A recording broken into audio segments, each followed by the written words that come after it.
तो आपको क्या करना है, आपको करना है कि किस तरीके से आप डिराइव्ड यूनिट को फाइंड आउट करोगे। ये असली चीज यहाँ पे आएंगी चीजें डिराइव्ड यूनिट्स बनाने के।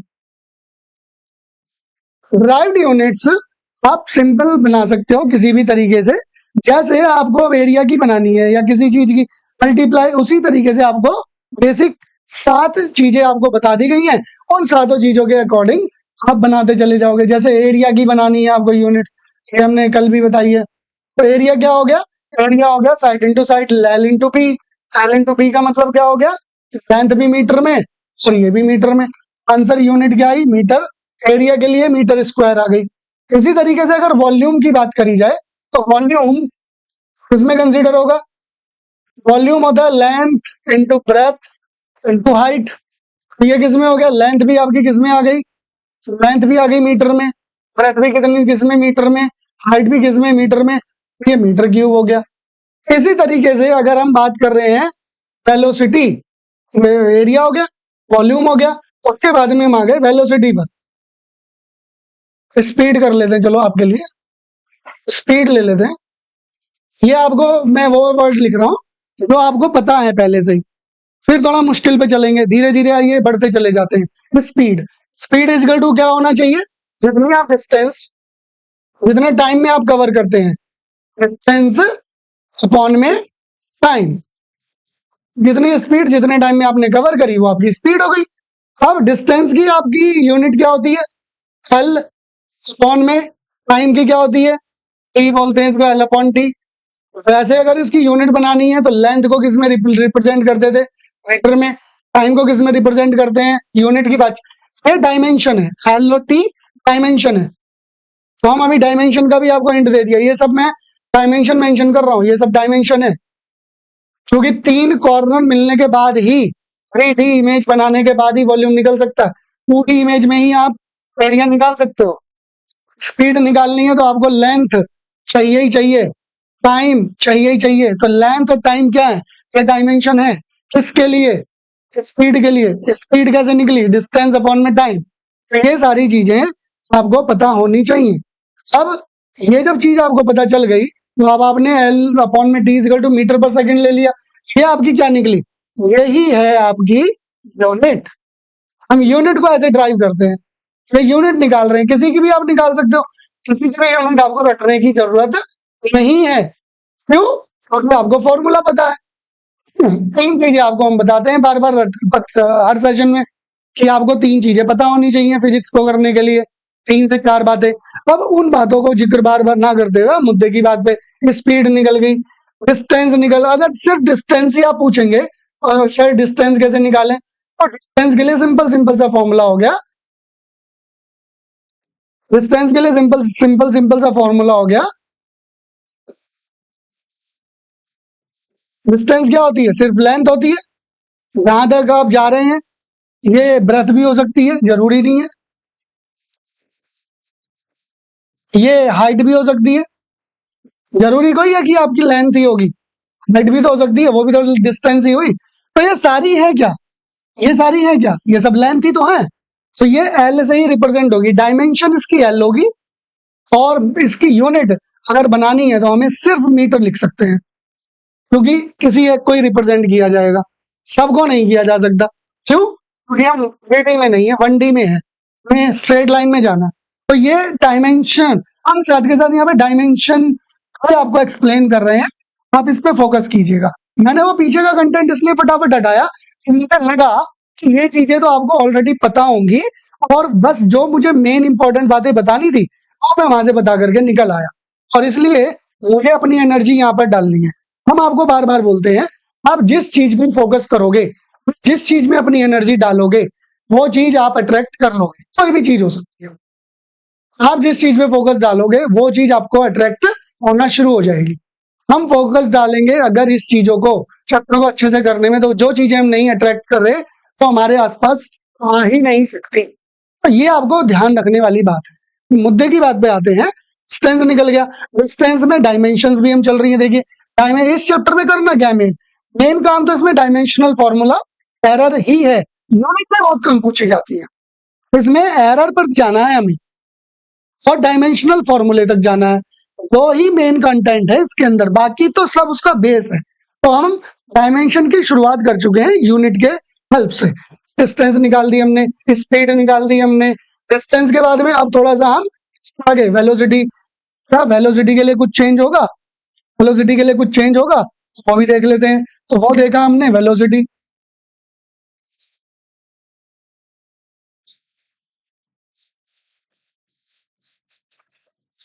वेलोसिटी भी क्या होती है, वेलोसिटी होती है डिस्प्लेसमेंट, डिस्प्लेसमेंट अपॉन टाइम।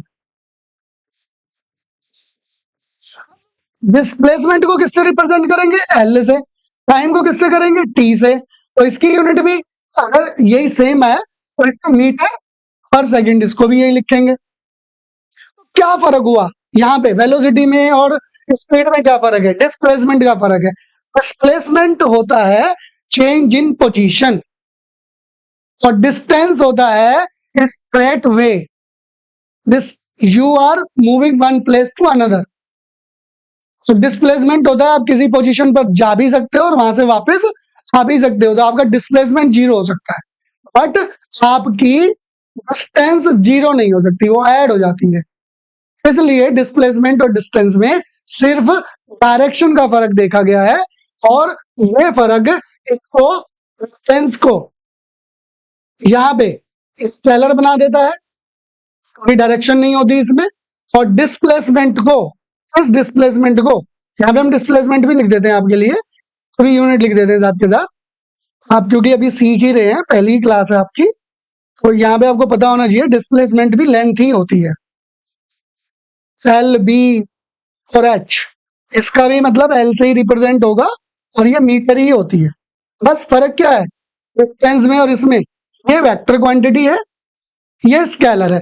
इसकी हेल्प से ये बनी, डिस्टेंस की हेल्प से ये बन रही है, तो ये वाली स्केलर हो गई, और डिस्प्लेसमेंट की हेल्प से ये बन रही है, ये वाली वेक्टर हो गई। वेक्टर क्वांटिटी वो होती है जो अपने लक्ष्य की तरफ बढ़ती है, the target value. Target value को विक्ट्री से बनाया वेक्टर, और जिसकी डायरेक्शन फिक्स होती है, जिसको अपना पता होता है गोल कि मुझे चलना कहाँ है और जाना किस डायरेक्शन में है, वो वेक्टर में है। और जो वेक्टर में है वो विन विन सिचुएशन में होता है, वो कभी हार नहीं सकता। तो उसके लिए यहाँ पर रिप्रेजेंट हमने किया, आपको डायमेंशन भी बताई, दैट इज एल। डायमेंशन को आप हमेशा इस तरीके से कैप में बंद करके लिखते हैं। जब भी आप इसको डायमेंशनल फॉर्मूले में लिखेंगे, आप ऐसे लिखेंगे इसको, ठीक है। यूनिट में आप इसको अगर मीटर पर सेकंड भी लिख सकते हैं, और मीटर पर सेकंड ऐसे भी लिखा जाता है। ये भी सेम ऐसे ही लिखा जाएगा, मीटर पर सेकंड, इसको पर बोलते हैं। तो ये हमने कुछ चीजें पढ़ी, फटाफट इसको इरेज करके थोड़ा आगे बढ़ते हैं, तो वेलोसिटी तक आगे कूदते फांदते। चलो भाई, कभी कभी देखो बोर्ड भी गड़बड़ कर देता है।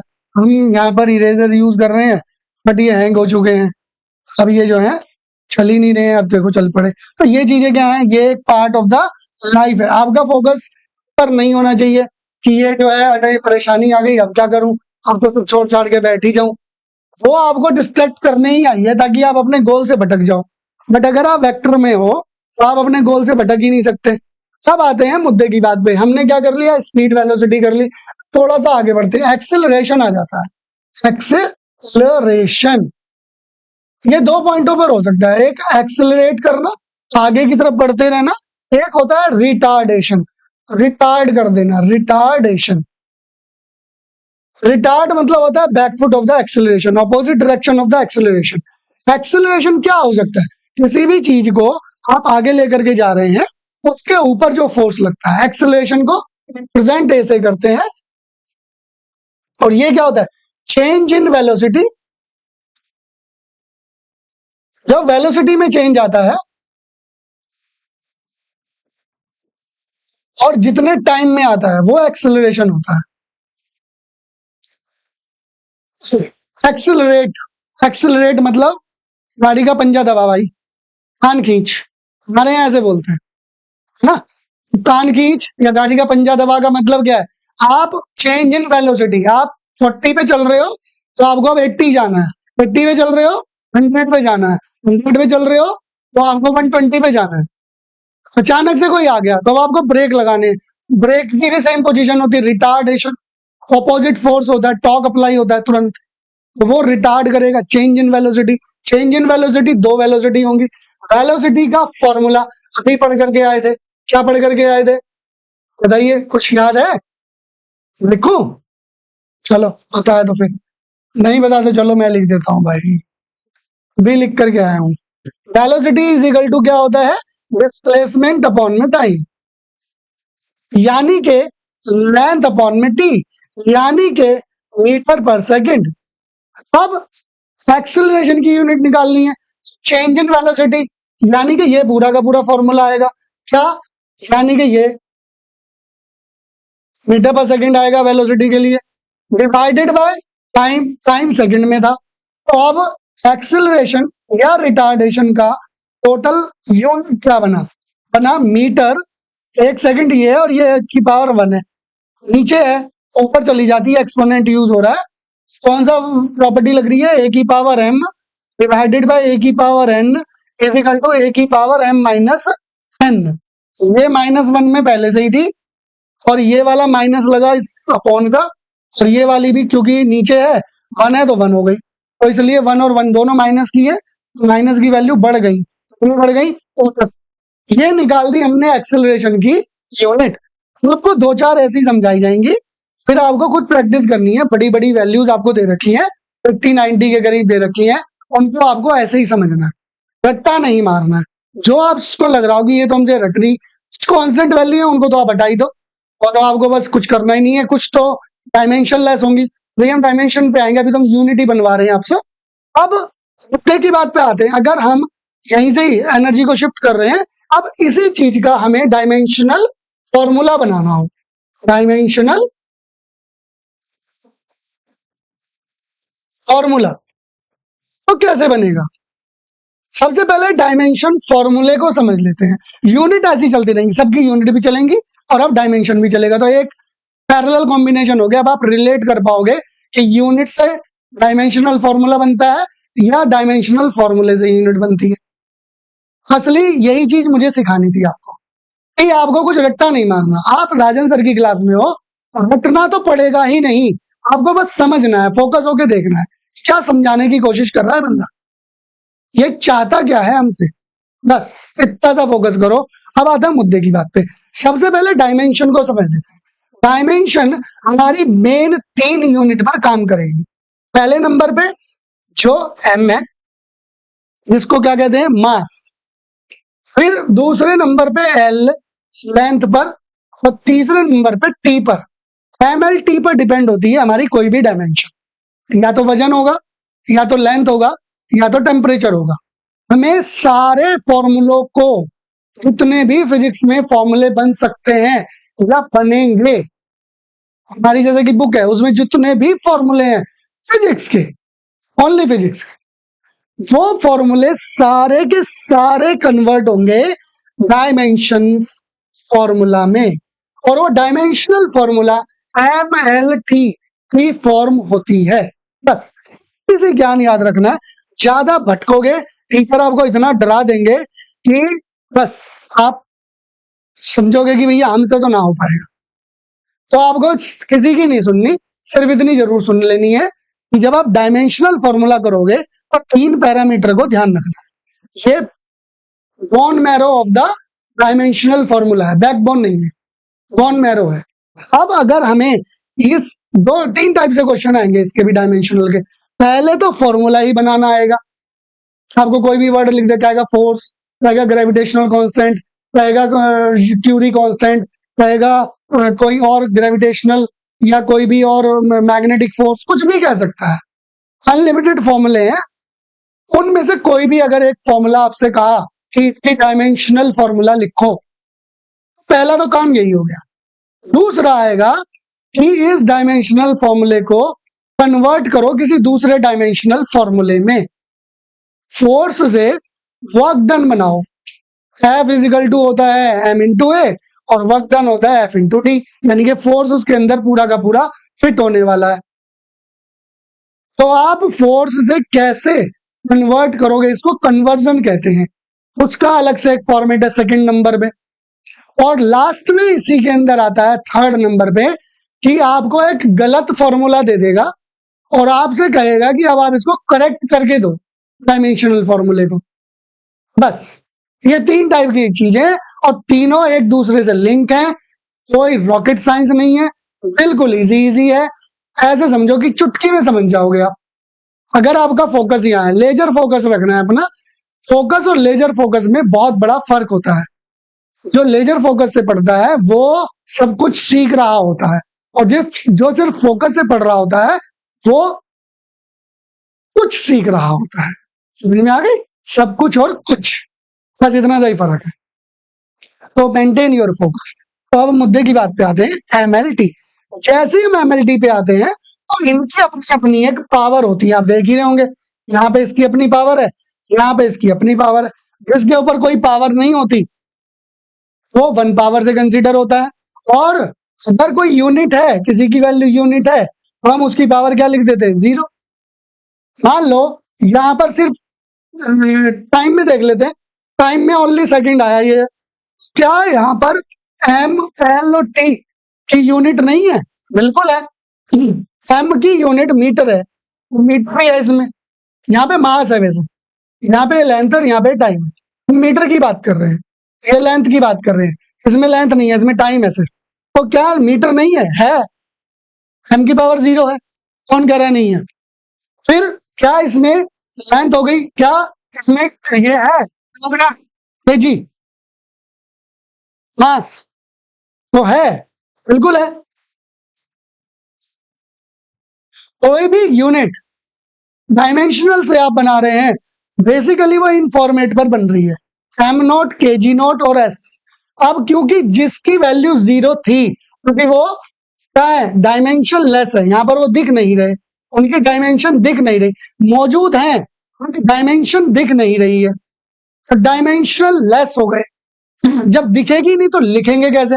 और लिखेंगे तो उसको यूनिट में लिखेंगे, यूनिट वेक्टर में भी होता है, तो आर कैप के फॉर्म में माना जाता है।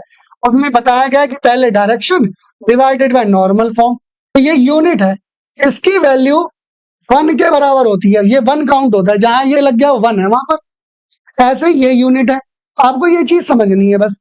जहां पर ये चीज 0 हो जाएगी वहां इसका मतलब 1।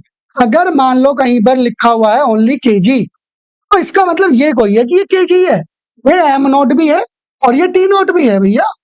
टी नॉट मतलब सेकंड भी है, यहाँ पर सेकंड भी है, बट वो यूनिट में है, यानी कि एम नॉट और एस नॉट, यानी कि एम 0 और एस 0, किसी की भी पावर 0 अगर हम कर देते तो यूनिट बन जाती है। तो ये मुझे छोटा सा आपको समझाना था।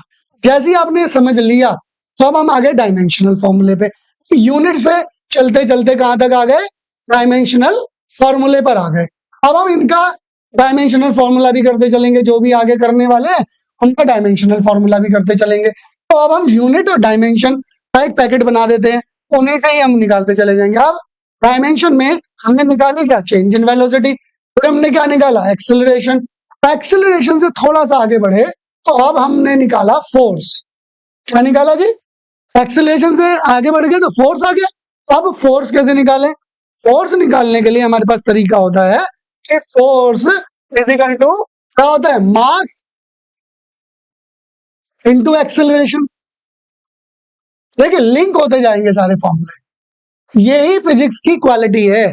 Physics is the study of nature, और ये एक के बाद दूसरे कॉन्सेप्ट से कनेक्ट कर जाती है।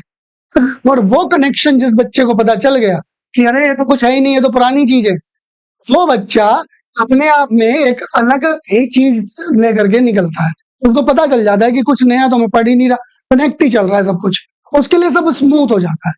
तो हम आपको पीछे से कहां से शुरू करके चले हैं? लेंथ से। फिर हम एरिया पर आए, फिर वॉल्यूम पर आए, फिर डिस्टेंस पर आए, फिर उसके बाद में टाइम पर आए, टाइम के बाद में फिर एक्सेलरेशन पर आए, सॉरी स्पीड पर आए, डिस्प्लेसमेंट वेलोसिटी पर आए, उसके बाद में डिस्प्लेसमेंट डिस्टेंस, फिर उसके बाद में हम कहां पर आए? एक्सेलरेशन पे आए, उसके बाद में हम कहां पर आए? ये ऐसे ही चलता चला जाएगा, कनेक्ट ही तो होता जा रहा है पूरा का पूरा। कनेक्ट कर दिया हमने तो आपको यहाँ पर पूरा ज्ञान नहीं देंगे, वो आपको सेल्फ स्टडी के लिए भी रखना चाहिए। सारा ज्ञान गुरु से ही ले लोगे, गुरु आपको क्या समझा सकता है कि how to study, why to study, what to study, ये बता सकता है। गुरु आपके लिए पूरा पूरा सिलेबस बैठ के नहीं पढ़ेंगे, उन्होंने तो पढ़ रखा है भाई अपने टाइम पे। आपको देखना है कि फोर्स की वैल्यू निकालनी है, राजन सर ने मेथड बता दिया। अब अगर कोई और डायमेंशन फॉर्मूला आ रहा है या उसकी यूनिट निकालनी है तो पैटर्न तो यही रहेगा। तो अब आपको क्या करना पड़ेगा, सेल्फ स्टडी इस चीज की कि भैया आगे के फॉर्मूले कैसे करूं, वो करूंगा मैं राजन सर के मेथड से। राजन सर ने ट्रिक बता रखी है। ट्रिक क्या बता रखी है, पुराने वाले फॉर्मूले को कनेक्ट करते चले जाओ। फॉर्मूला आपको जरूर पता होना चाहिए। फिजिक्स और मैथ्स और फिजिकल केमिस्ट्री बिना फॉर्मूले के तो आप कर ही नहीं पाओगे। मास और एक्सीलरेशन, मास के लिए ऑलरेडी हम क्या लेकर के आए थे, अगर हम इसकी यूनिट बनाएंगे तो क्या होता है मास के लिए, लोग ना हम यूनिट बना रहे हैं पहले। एक्सीलरेशन के लिए एक्सीलरेशन क्या होता है, अभी बताया था, change in velocity divided by time taken. Change in velocity, velocity क्या था ऑलरेडी, मीटर पर सेकंड। तो एक्सीलरेशन क्या हो गया था, मीटर पर सेकंड स्क्वायर। तो फोर्स की यूनिट क्या बनी, किलोग्राम मीटर पर सेकंड। इसको हम ऐसे भी लिख देते हैं, किलोग्राम मीटर पर सेकंड स्क्वायर। बट क्योंकि फोर्स को सर्च किया था डॉक्टर न्यूटन ने, फिजिस्ट, तो उन्होंने अपने नाम से किलोग्राम मीटर पर सेकंड स्क्वायर को अपने नाम से कॉपीराइट कराया और उसका नाम रख दिया न्यूटन। बेसिकली फोर्स की यूनिट होती क्या है, जो नहीं पता आपको, आप लगाते न्यूटन ही हो, बट होती क्या है, किलोग्राम मीटर पर सेकंड स्क्वायर। न्यूटन तो कॉपीराइटर, यूनिट है उसकी कि न्यूटन ने सर्च किया, न्यूटन के फॉर्मूले सर्च किए, 3 फॉर्मूले थे, तीनों के बेस पे इन्होंने अपने नाम से इस फोर्स की वैल्यू को अपने नाम से रजिस्टर्ड करा लिए, कॉपीराइट। तो ये कॉपीराइट वैल्यू है। ओरिजिनल वैल्यू तो ये है ना, किलोग्राम मीटर पर सेकंड स्क्वायर। तो ये कॉपीराइट वैल्यू को हम न्यूटन कहते हैं, जेन्युइन वैल्यू किलोग्राम मीटर पर सेकंड स्क्वायर है। हमने फोर्स निकालना सीखा, तो अगर इसका डायमेंशनल फॉर्मूला बनाया जाए कैसे बनना चाहिए। डायमेंशनल फॉर्मूला 3 पॉइंटों पर डिपेंड करता है, राजन सर ने अभी बताया, एम, एल और टी पर। और ये इसकी पावर पर भी डिपेंड करेगा, एम की पावर है, एल की पावर बी, टी की पावर सी।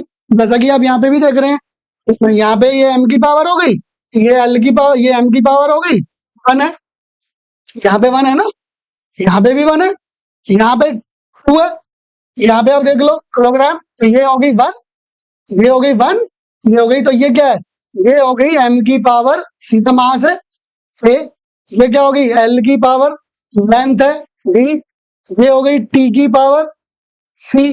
तो बन गया उसी फॉर्मेट में एमएल। अब डायमेंशन कुछ करना नहीं है, क्या करना, लिंक करना है। अब इसका डायमेंशन बनाएंगे। डायमेंशन मास को किस में लिखते थे, एम में लिख दिया। एक्सीलरेशन को किस में लिखते थे, change in velocity, velocity upon में टाइम टेकन, ये लिखते थे।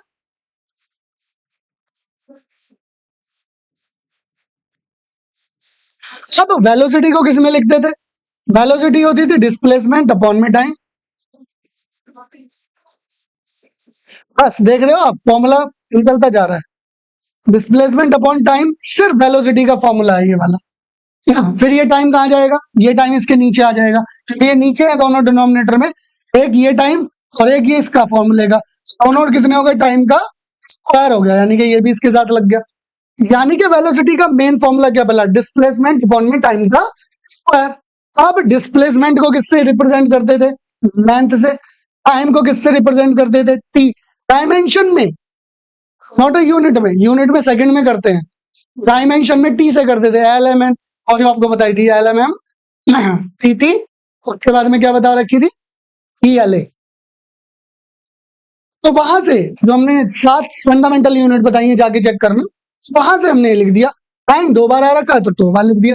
ये वैल्यू उठाई, पूरी की पूरी किसकी निकाली है, वेलोसिटी की निकाली है ना।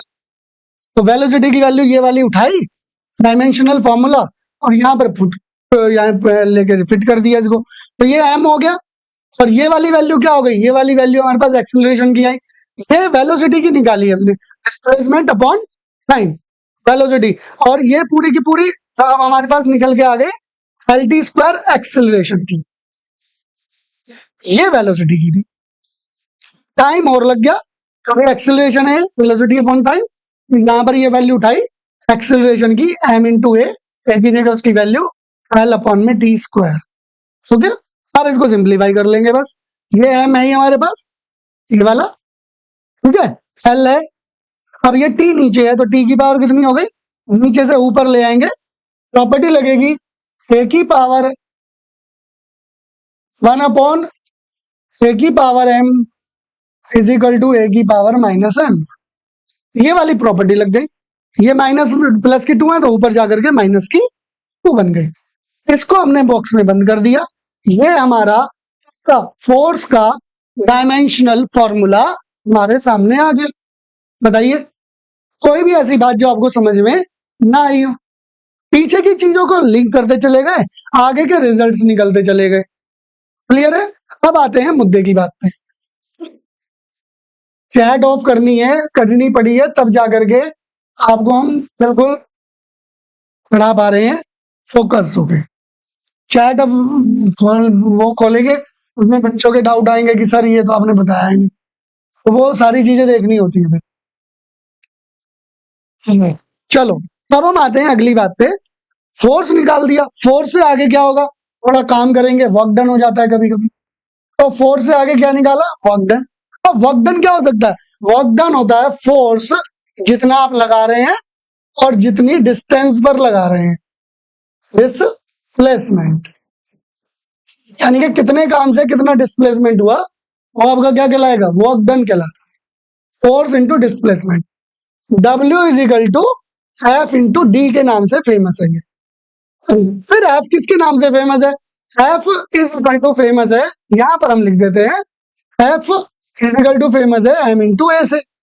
ए किससे फेमस है, अभी ये सब वही चल रहा है, चेन, सारे फॉर्मूले आ रहे हैं अब आपके सामने। ये किससे फेमस है, ये फेमस है एक्सेलरेशन सबसे, displacement sorry change in velocity spawn में टाइम टेकन। अब चेंज इन वेलोसिटी किस पर डिपेंड है, वो है डिस्प्लेसमेंट स्पॉन में टाइम। बस ये एक आपको लास्ट फॉर्मूला समझा रहा हूं मैं, इस फॉर्मूले के हिसाब से आप कोई भी फॉर्मूला बना सकते हो। अब इसमें देखो कितने फॉर्मूले एक साथ यूज हो गए। पहले हमें अगर इसकी पहले निकालना इसकी यूनिट निकालनी है तो पहले हमें किसकी निकालनी पड़ेगी, वेलोसिटी। वेलोसिटी की यूनिट होगी, डिस्प्लेसमेंट की हो गई मीटर और टाइम की हो गई सेकंड, ये निकली वेलोसिटी की। चेंज इन वेलोसिटी यहाँ पर आना ही आना है, मीटर पर सेकंड आएगा ही आएगा, और इस टाइम की सेकंड होगी तो ये बताया था आपको मीटर सेकंड स्क्वायर हो गया। क्लियर हो गया? अब ये हमारे पास आ गया एक्सेलरेशन का मास, मास को हम किससे रिप्रेजेंट करते थे, किलोग्राम से, और एक्सेलरेशन को किसकी क्या यूनिट निकाली है, मीटर पर सेकंड। अब इसको क्योंकि मैं ऊपर ले गया, मीटर पर सेकंड हो गई, ये यूनिट आ गई मेरे पास किसकी, सिर्फ फोर्स की। अब ये यूनिट यहां पर मैंने कर दी रिप्लेस, किलोग्राम मीटर सेकंड, यानी कि एफ की वैल्यू यहां पर ऐसे निकलेगी यूनिट्स में, पूरे यूनिट समझा रहे हैं, फिर इसका डायमेंशन भी समझाएंगे। बस ये एक अच्छे से समझ लोगे तो आपका पूरा का पूरा कॉन्सेप्ट क्लियर हो जाएगा। कोई भी फॉर्मूला पकड़ो और उसकी चेन देखते चले जाओ, आपको कुछ नहीं करना। दो ही तरीके हैं, या तो रट्टा मारो भूल जाओ, या समझ लो। बनाने में अभी तो आपको लग रहा है यहाँ सिखा रहे हैं, अगर हम बनाते तो हम लिखते, हम ये इतना कोई करेंगे, हमें तो फोर्स का पता होता है, फोर्स हमें तो सीधा वर्क की भी पता है। क्लियर है ना? वर्क होती क्या है, एनर्जी है, work is a form of energy, और एनर्जी किस में होती है, जूल में होती है ना? तो वर्क डन की भी वैल्यू जो हम उसमें कंसिडर कर लेते हैं जूल में, कैलोरी में भी होती है वर्क डन।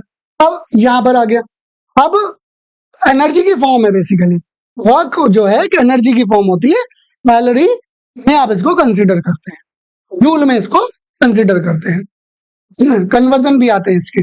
अब किलोग्राम मीटर पर सेकंड हो गया। अब क्या चीज बची, सिर्फ डिस्प्लेसमेंट बचा। डिस्प्लेसमेंट को किससे रिप्रेजेंट करते हैं, मीटर से, तो इसका आंसर क्या आया, किलोग्राम मीटर की भी स्क्वायर और सेकंड की भी स्क्वायर, तो किलोग्राम मीटर स्क्वायर पर सेकंड स्क्वायर इसकी यूनिट हो जाती है। तो ये हमारा वर्क डन निकल आता है। क्लियर है? ये मेन यूनिट हो गई। अब आप इसको वर्क डन को उसमें लिख दो, जूल में लिख दो, या वर्क डन को किलोग्राम मीटर पर सेकंड स्क्वायर, मीटर स्क्वायर पर सेकंड स्क्वायर लिख दो, ये आपके ऊपर डिपेंड करता है। इसी तरीके से अब हम इसका बनाने वाले हैं डायमेंशनल फॉर्मूला। बिल्कुल सिंपल सा है डायमेंशन फॉर्मूला। किलोग्राम की बात कर रहे हैं, किलोग्राम यानी कि मास की बात कर रहे हैं, हम मीटर की बात कर रहे हैं, देखो यूनिट से ही बना रहा हूं मैं, कुछ नया नहीं किया। मीटर को लेंथ से लिखते हैं, टाइम को किससे लिखते हैं, सेकंड को टाइम से लिखते हैं। लो जी, ये आपका आ गया dimensional formula of work done, ml square t minus 2। तो यूनिट बनाओ और डायमेंशन फ्री में पाओ, बिल्कुल सिंपल। इसको समझाने में टीचर पता नहीं कितनी जद्दोजहद लगा देते हैं और फिर कहते हैं इसको रट्टा मारो, ये करो, नहीं करना भैया। सीधा सीधा यूनिट समझो और यूनिट समझने के बाद में आप उसका डायमेंशनल फॉर्मूला निकाल सकते हो। डायमेंशनल इक्वेशन और डायमेंशनल फॉर्मूला में उतना ही फर्क है जितना एक क्या बोलते हैं अलजेब्रिक एक्सप्रेशन में और पॉलिनोमियल में है। बस अलजेब्रिक एक्सप्रेशन क्या हो सकता है, ए एक्स प्लस बी, ये एक अलजेब्रिक एक्सप्रेशन है, हमने अलजेब्रा की फॉर्म में इसको लिख दिया। क्या ये पॉलिनोमियल है? नहीं है जी, जब तक इसके साथ में जीरो ना लगे ये पॉलिनोमियल नहीं है। अलजेब्रिक एक्सप्रेशन को पॉलिनोमियल में कन्वर्ट करने के लिए उसको आपको इक्वल करना पड़ेगा। सेम डायमेंशनल फॉर्मूले को डायमेंशनल इक्वेशन में कन्वर्ट करने के लिए आपको जीरो का इक्वल करना पड़ेगा या किसी दूसरे फॉर्मूले के इक्वल करना पड़ेगा। बिल्कुल सिंपल। जैसे कि यहां पर वर्क डन और फोर्स इनटू डिस्प्लेसमेंट, ये है dimensional equation. W equal to F into D, यही फर्क है। अगर सिर्फ फोर्स की आप बात मुझसे करोगे और फिर डिस्प्लेसमेंट की बात करोगे और फिर वर्क डन की अकेले की, तो वो है डायमेंशनल फॉर्मूला।